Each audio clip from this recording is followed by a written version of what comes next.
ನಮಸ್ಕಾರ ಸ್ನೇಹಿತರೆ, ಇಂದಿನ ವಿಡಿಯೋಗೆ ನಿಮ್ಮೆಲ್ಲರಿಗೂ ಸ್ವಾಗತ. ಇಂದು ನಾವು 2014ರಿಂದ ವಿಶ್ವಾಸಾರ್ಹ ಸರ್ಕಾರೇತರ ಸಂಸ್ಥೆಯಾಗಿ ಕ್ರೀಡೆ, ಸಮಾಜ ಸೇವೆ ಮತ್ತು ರಾಷ್ಟ್ರೀಯ ಸೇವೆಯಲ್ಲಿ ಕಾರ್ಯನಿರ್ವಹಿಸುತ್ತಿರುವ ಸಂಸ್ಥೆಯ ಬಗ್ಗೆ ಮಾತನಾಡುತ್ತೇವೆ. ಏಗಖ ಒಂದು ಪೋರ್ಟಲ್ ಆಗಿದೆ. ಈ ಸಂಸ್ಥೆ ಕಳೆದ 10 ವರ್ಷಗಳಿಂದ ಈ ಎಲ್ಲಾ ಕೆಲಸಗಳನ್ನು ಮಾಡುತ್ತಿದೆ.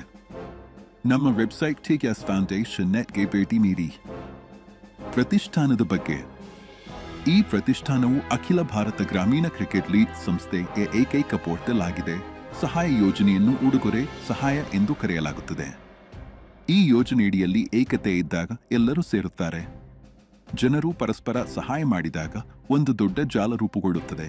ಆಗ ಮಾತ್ರ ಎಲ್ಲರೂ ಅಭಿವೃದ್ಧಿ ಹೊಂದುತ್ತಾರೆ. ಸಂಸ್ಥೆಯ ಪ್ರಕಾರ ಸಹಾಯ ಮಾಡಿದ ನಂತರ ಒಬ್ಬ ವ್ಯಕ್ತಿ ಅನೇಕ ಜನರಿಗೆ ಸಹಾಯ ಮಾಡಿದರೆ ಅವನಿಗೆ ಅನೇಕ ಜನರಿಂದ ಸಹಾಯ ಸಿಗುತ್ತದೆ ಎಂಬ ಸ್ಥಿತಿ ಇದೆ. ತೇಜಸ್ ಪ್ರತಿಷ್ಠಾನದ ಸಹಾಯ ಯೋಜನೆ ಭಾರತದಲ್ಲಿ ಹೆಚ್ಚು ಜನಪ್ರಿಯವಾಗಿದೆ. ಅಖಿಲ ಭಾರತ ಗ್ರಾಮೀಣ ಕ್ರಿಕೆಟ್ ಲೀಗ್ ಬಗ್ಗೆ ಹೇಳುವುದಾದರೆ ಶ್ರೀ ಗೋವಿಂದ್ ಅಗರ್ವಾಲ್ ಈ ಸಂಸ್ಥೆಯ ಸ್ಥಾಪಕರು. ನೀವು ಇಲ್ಲಿ ನೋಡುವ ಕಾನೂನು ದಾಖಲೆಗಳು ಮತ್ತು ಆಲ್ ಇಂಡಿಯಾ ಗ್ರಾಮೀಣ ಕ್ರಿಕೆಟ್ ಲೀಗ್ ಏಗಖ ಬಗ್ಗೆ ಹೆಚ್ಚಿನ ಮಾಹಿತಿಗಾಗಿ ಗೂಗಲ್ ಮಾಡಿ. ಸಕ್ರಿಯಗೊಳಿಸುವಿಕೆ ಪ್ಯಾಕೇಜ್. ಸಕ್ರಿಯಗೊಳಿಸುವ ಪ್ಯಾಕೇಜ್ ರು 135 ಆಗಿದೆ. ನೇರ ಆದಾಯ. ಸಕ್ರಿಯಗೊಳಿಸುವ ಪ್ಯಾಕೇಜ್ 135 ರು ಆಗಿದ್ದು ಇದರಲ್ಲಿ 35 ರು ಇಪಿನ್ ಶುಲ್ಕವಾಗಿದ್ದು ಅದು ಫೌಂಡೇಶನ್ಗೆ ಹೋಗುತ್ತದೆ. ನೋಂದಣಿ ನಂತರ ನೀವು 100 ರೂಪಾಯಿಗಳಿಂದ ಸಹಾಯವನ್ನು ಒದಗಿಸಬೇಕು. ನೋಂದಣಿ ನಂತರ ನೀವು 7 ದಿನಗಳಲ್ಲಿ ನಿಮ್ಮ ಐಡಿಗೆ 2 ಡೈರೆಕ್ಟ್ಗಳನ್ನು ಒದಗಿಸಬೇಕು. ಇಲ್ಲದಿದ್ದರೆ ನಿಮ್ಮ ಐಡಿ ಫ್ಲಾಶ್ ಔಟ್ ಆಗುತ್ತದೆ. ಆದಾಯ ಮಟ್ಟ. ಹಂತ 1ರಲ್ಲಿ ಇಬ್ಬರು ವ್ಯಕ್ತಿಗಳು ತಲಾ 100 ರೂಪಾಯಿಗಳೊಂದಿಗೆ ಬಂದಾಗ ನಿಮಗೆ 200 ರೂಪಾಯಿ ಸಿಗುತ್ತದೆ. ನೀವು ನಿಮ್ಮ ಐಡಿಯನ್ನು 150 ರೂಪಾಯಿಗಳಿಂದ ಹಂತ 2ಕ್ಕೆ ಅಪ್ಗ್ರೇಡ್ ಮಾಡಬೇಕು ಮತ್ತು ಉಳಿದ 50 ರೂಪಾಯಿಗಳು ನಿಮ್ಮ ಲಾಭ. ಹಂತ 2ರಲ್ಲಿ 4 ಜನರು ತಲಾ 150 ರೂಪಾಯಿಗಳೊಂದಿಗೆ ಬಂದಾಗ ನಿಮಗೆ 600 ರೂಪಾಯಿ ಸಿಗುತ್ತದೆ. ನೀವು ನಿಮ್ಮ ಐಡಿಯನ್ನು 200 ರೂಪಾಯಿಗಳಿಂದ 3ನೇ ಹಂತಕ್ಕೆ ಅಪ್ಗ್ರೇಡ್ ಮಾಡಬೇಕು ಮತ್ತು ಉಳಿದ 400 ರೂಪಾಯಿಗಳು ನಿಮ್ಮ ಲಾಭ. ಲೆವೆಲ್ 3ರಲ್ಲಿ 8 ಜನರು ತಲಾ 200 ರೂಪಾಯಿಗಳೊಂದಿಗೆ ಬಂದಾಗ ನಿಮಗೆ 1600 ರೂಪಾಯಿ ಸಿಗುತ್ತದೆ. ನೀವು ನಿಮ್ಮ ಐಡಿಯನ್ನು 300 ರೂಪಾಯಿಗಳಿಂದ 4ನೇ ಹಂತಕ್ಕೆ ಅಪ್ಗ್ರೇಡ್ ಮಾಡಬೇಕು ಮತ್ತು 1300 ರೂಪಾಯಿಗಳು ಉಳಿದರೆ ಅದು ನಿಮ್ಮ ಲಾಭ. ಹಂತ 4ರಲ್ಲಿ 16 ಜನರು ತಲಾ 300 ರೂಪಾಯಿಗಳೊಂದಿಗೆ ಬಂದಾಗ ನಿಮಗೆ 4800 ರೂಪಾಯಿಗಳು ಸಿಗುತ್ತವೆ. ನೀವು ನಿಮ್ಮ ಐಡಿಯನ್ನು 600 ರೂಪಾಯಿಗಳಿಂದ 5ನೇ ಹಂತಕ್ಕೆ ಅಪ್ಗ್ರೇಡ್ ಮಾಡಬೇಕು ಮತ್ತು ಉಳಿದ 4200 ರೂಪಾಯಿಗಳು ನಿಮ್ಮ ಲಾಭ. ಲೆವೆಲ್ 5ರಲ್ಲಿ 32 ಜನರು ತಲಾ 600 ರೂಪಾಯಿಗಳೊಂದಿಗೆ ಬಂದಾಗ ನಿಮಗೆ 1900 ರೂಪಾಯಿಗಳು ಸಿಗುತ್ತವೆ. ನೀವು ನಿಮ್ಮ ಐಡಿಯನ್ನು 1800 ರೂಪಾಯಿಗಳಿಂದ 6ನೇ ಹಂತಕ್ಕೆ ಅಪ್ಗ್ರೇಡ್ ಮಾಡಬೇಕು ಮತ್ತು ಉಳಿದ 17400 ರೂಪಾಯಿಗಳು ನಿಮ್ಮ ಲಾಭ. ಆದ್ದರಿಂದ ಇದು 12ನೇ ಹಂತದವರೆಗೆ ಹೋಗುತ್ತದೆ ಮತ್ತು ನಿವ್ವಳ ಲಾಭ 1.0240 ಕೋಟಿಗಳು. ತೇಜಸ್ ಫೌಂಡೇಶನ್ ಸಹಾಯ ಯೋಜನೆಯ ವಿಶಿಷ್ಟ ಲಕ್ಷಣಗಳು. ಸೂಪರ್ ಬೂಸ್ಟರ್ ಫಾರ್ಮುಲಾ ಹೇಗೆ ಕೆಲಸ ಮಾಡುತ್ತದೆ ಎಂಬುದನ್ನು ಚಾರ್ಟ್ನಲ್ಲಿ ನೋಡೋಣ.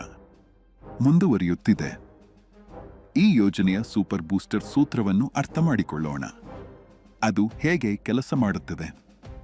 ಒಮ್ಮೆ ತಂಡವನ್ನು ರಚಿಸುವ ಮೂಲಕ ನೀವು ಅನಿಯಮಿತ ಸಹಾಯವನ್ನು ಪಡೆಯಬಹುದು. ಸೂಪರ್ ಬೂಸ್ಟರ್ ಸೂತ್ರವು 2ನೇ ಹಂತದಿಂದ ಕಾರ್ಯನಿರ್ವಹಿಸುತ್ತದೆ. ನೀವು 4 ಜನರಿಂದ ತಲಾ 150 ರೂಪಾಯಿಗಳಂತೆ 600 ರೂಪಾಯಿಗಳನ್ನು ಪಡೆದ ತಕ್ಷಣ ನಂತರ ನೀವು ನಿಮ್ಮ 2ನೇ ಹಂತವನ್ನು ಮತ್ತೆ 150 ರೂಪಾಯಿಗಳಿಗೆ ಅಪ್ಗ್ರೇಡ್ ಮಾಡಬೇಕು ಮತ್ತು ಅದೇ ರೀತಿ ಈ 4 ಜನರು ತಲಾ 4 ಸಹಾಯವನ್ನು ಪಡೆದಾಗಲೂ ಸಹ ನಂತರ ಅವರು ತಮ್ಮ 2ನೇ ಹಂತವನ್ನು ಮತ್ತೆ 150 ರೂಪಾಯಿಗಳಿಂದ ಅಪ್ಗ್ರೇಡ್ ಮಾಡುತ್ತಾರೆ. ಆದ್ದರಿಂದ ನೀವು ಮತ್ತೆ ಸಹಾಯ ಪಡೆಯುತ್ತಲೇ ಇರುತ್ತೀರಿ. 3ನೇ ಹಂತದಲ್ಲಿ ನೀವು ಪ್ರತಿ ವ್ಯಕ್ತಿಗೆ 200 ರೂಪಾಯಿಗಳ ದರದಲ್ಲಿ 8 ಜನರಿಂದ ಸಹಾಯ ಪಡೆಯುತ್ತೀರಿ. ನೀವು ಮೊದಲ 4 ಸಹಾಯಗಳನ್ನು ಸ್ವೀಕರಿಸಿದ ತಕ್ಷಣ ನಂತರ ನೀವು ಮತ್ತೆ ಅಪ್ಗ್ರೇಡ್ ಬಟನ್ ಅನ್ನು ಪಡೆಯುತ್ತೀರಿ ಮತ್ತು ನಿಮ್ಮ 3ನೇ ಹಂತವನ್ನು 200 ರೂಪಾಯಿಗಳಿಂದ ಅಪ್ಗ್ರೇಡ್ ಮಾಡಬೇಕು. ಮತ್ತು ಅದೇ ರೀತಿಯಲ್ಲಿ ನೀವು 3ನೇ ಹಂತದ ಮುಂದಿನ 4 ಪಾವತಿಗಳನ್ನು ಸ್ವೀಕರಿಸಿದ ತಕ್ಷಣ ನಂತರ ಮತ್ತೆ ನೀವು 3ನೇ ಹಂತವನ್ನು 200 ರೂಪಾಯಿಗಳಿಂದ ಅಪ್ಗ್ರೇಡ್ ಮಾಡಬೇಕು. ಮತ್ತು ಅದೇ ರೀತಿಯಲ್ಲಿ ಈ 8 ಜನರು ತಲಾ 4 ಸಹಾಯವನ್ನು ಪಡೆದರೆ ನಂತರ ಅವರು ಪ್ರತಿ 4 ಸಹಾಯಕ್ಕೆ 1 ಸಹಾಯವನ್ನು ದಾನ ಮಾಡುತ್ತಾರೆ. ಮತ್ತು ಈ ರೀತಿಯಾಗಿ ಪ್ರತಿಯೊಂದು ಹಂತವೂ ಇಲ್ಲಿ ಕಾರ್ಯನಿರ್ವಹಿಸುತ್ತಲೇ ಇರುತ್ತದೆ. ಅಂದರೆ 12ನೇ ಹಂತದವರೆಗೆ ಪ್ರತಿ ಹಂತದಿಂದ 4 ಸಹಾಯಗಳನ್ನು ಪಡೆದ ನಂತರ ನಾವು ಅದೇ ಹಂತಕ್ಕೆ ಅಪ್ಗ್ರೇಡ್ ಮಾಡಬೇಕು. ಸ್ನೇಹಿತರೆ, ನಾವು ವ್ಯವಸ್ಥೆಯ ಸೂತ್ರವನ್ನು ಬಲಪಡಿಸಿ ಹಂತಗಳನ್ನು ಅನುಸರಿಸಿದರೆ ಮತ್ತು ಎಲ್ಲ ಜನರು ಇಲ್ಲಿ 7 ದಿನಗಳಲ್ಲಿ 2 ದಿಕ್ಕುಗಳನ್ನು ಪೂರ್ಣಗೊಳಿಸುತ್ತಾರೆ. ಹಾಗಾಗಿ ಇಲ್ಲಿ ನಾವು 90 ದಿನಗಳಲ್ಲಿ ನಿಮ್ಮ ತಂಡದ ರಚನೆಯು 12ನೇ ಹಂತದವರೆಗೆ ಸಿದ್ಧವಾಗುತ್ತದೆ ಎಂದು ಅಂದಾಜು ಮಾಡಬಹುದು. ಮತ್ತು ಅದೇ ತಂಡವು ಮುಂದಿನ 90 ದಿನಗಳಲ್ಲಿ ತನ್ನ ತಂಡದ ರಚನೆಯನ್ನು ಸಿದ್ಧಪಡಿಸಿದರೆ ಆಗ 100 ಕೋಟಿಗೂ ಹೆಚ್ಚು ಅರ್ಹ ಆದಾಯ ಬರುತ್ತದೆ. ಅದು ನಿಮಗೆ ಅನಿಯಮಿತ ಬಾರಿ ಬರುತ್ತಲೇ ಇರುತ್ತದೆ.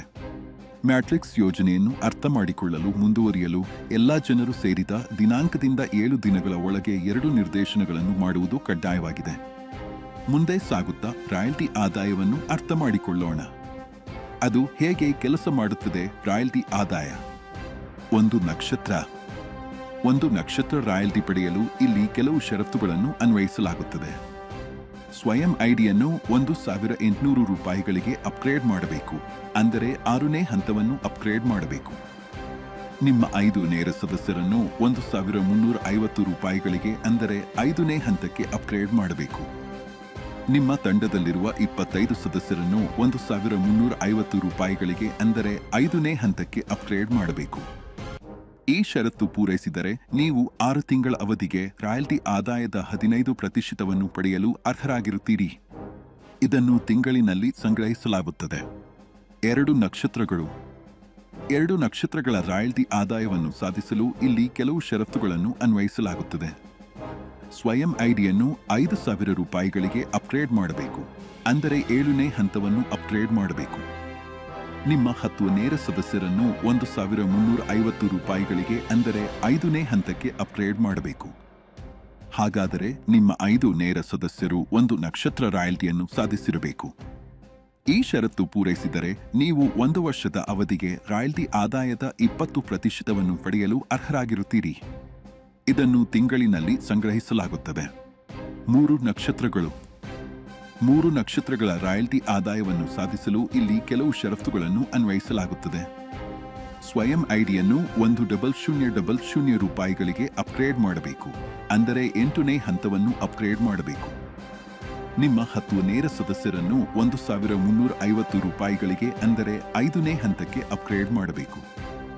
ಹಾಗಾದರೆ ನಿಮ್ಮ 5 ನೇರ ಸದಸ್ಯರು 2 ನಕ್ಷತ್ರಗಳ ರಾಯಲ್ಟಿಯನ್ನು ಸಾಧಿಸಿರಬೇಕು. ಈ ಷರತ್ತು ಪೂರೈಸಿದರೆ ನೀವು ಜೀವಿತಾವಧಿಗೆ ರಾಯಲ್ಟಿ ಆದಾಯದ 30% ಪಡೆಯಲು ಅರ್ಹರಾಗಿರುತ್ತೀರಿ. ಇದನ್ನು ತಿಂಗಳಿನಲ್ಲಿ ಸಂಗ್ರಹಿಸಲಾಗುತ್ತದೆ. 4 ನಕ್ಷತ್ರಗಳ ರಾಯಲ್ಟಿ ಆದಾಯವನ್ನು ಸಾಧಿಸಲು ಇಲ್ಲಿ ಕೆಲವು ಷರತ್ತುಗಳನ್ನು ಅನ್ವಯಿಸಲಾಗುತ್ತದೆ. ಸ್ವಯಂ ಐಡಿಯನ್ನು 2000 ರೂಪಾಯಿಗಳಿಗೆ ಅಪ್ಗ್ರೇಡ್ ಮಾಡಬೇಕು. ಅಂದರೆ 9ನೇ ಹಂತವನ್ನು ಅಪ್ಗ್ರೇಡ್ ಮಾಡಬೇಕು. ನಿಮ್ಮ 10 ನೇರ ಸದಸ್ಯರನ್ನು 1350 ರೂಪಾಯಿಗಳಿಗೆ ಅಂದರೆ 5ನೇ ಹಂತಕ್ಕೆ ಅಪ್ಗ್ರೇಡ್ ಮಾಡಬೇಕು. ಹಾಗಾದರೆ ನಿಮ್ಮ 5 ನೇರ ಸದಸ್ಯರು 3 ನಕ್ಷತ್ರಗಳ ರಾಯಲ್ಟಿಯನ್ನು ಸಾಧಿಸಿರಬೇಕು. ಈ ಷರತ್ತು ಪೂರೈಸಿದರೆ ನೀವು ಜೀವಿತಾವಧಿಗೆ ರಾಯಲ್ಟಿ ಆದಾಯದ 35% ಪಡೆಯಲು ಅರ್ಹರಾಗಿರುತ್ತೀರಿ. ಇದನ್ನು ತಿಂಗಳಿನಲ್ಲಿ ಸಂಗ್ರಹಿಸಲಾಗುತ್ತದೆ. ಹೆಚ್ಚಿನ ಮಾಹಿತಿಗಾಗಿ ವಿವರಣೆಯನ್ನು ಪರಿಶೀಲಿಸಿ. ವಿಡಿಯೋ ನೋಡಿದ್ದಕ್ಕಾಗಿ ಧನ್ಯವಾದಗಳು.